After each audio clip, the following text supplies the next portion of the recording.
अस्सलाम वालेकुम दोस्तों, welcome to my channel motivational इंसान। आज हम बात करने वाले हैं कि कैसे आप अपने टाइम को मैनेज कर सकते हैं लॉकडाउन की सूरत हाल में। सबसे पहले तो ये बता दूं कि सिंध और पाकिस्तान के सारे सूबों में अभी 2 से 3 माह लॉकडाउन चलेगा और तमाम तर स्टूडेंट्स को प्रोमोट भी कर दिया गया है।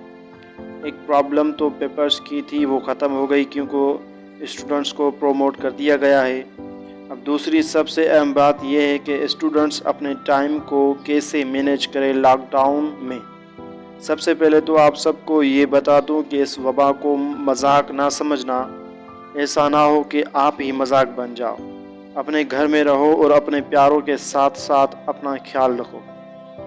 अब बात आती है कि टाइम को मैनेज करने की। तमाम तर स्टूडेंट्स को इस वक्त को सही तरीके से इस्तेमाल करना चाहिए, यानी हर वक्त कोरोना ना किया करें।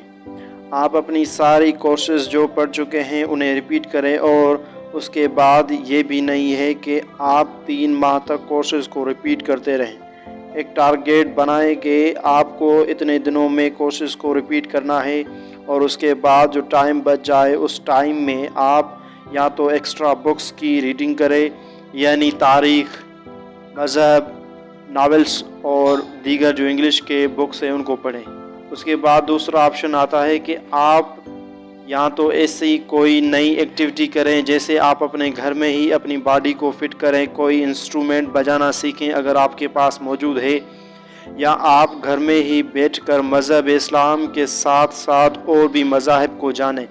या सबसे अच्छा और बेहतर तरीका कि आप घर में अपने वालिदैन की खिदमत करें और उनके साथ ज़्यादा से ज़्यादा टाइम स्पेंड करें।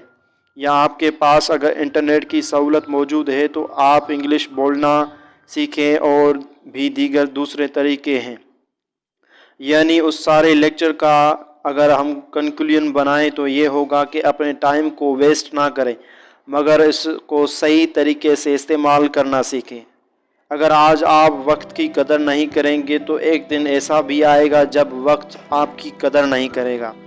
मैं ये सब अपने एक्सपीरियंस से बता रहा हूँ, क्योंकि मैं खुद एक स्टूडेंट हूँ। मैंने भी आप ही के साथ 12वीं क्लास में प्रमोशन हासिल की है। बस लास्ट में एक कोटेशन पढ़ूँगा कि अगर आपको अपनी ज़िंदगी से मोहब्बत है तो वक्त से भी मोहब्बत करना सीख लो। वीडियो देखने के लिए आप सब लोगों का बहुत बहुत शुक्रिया।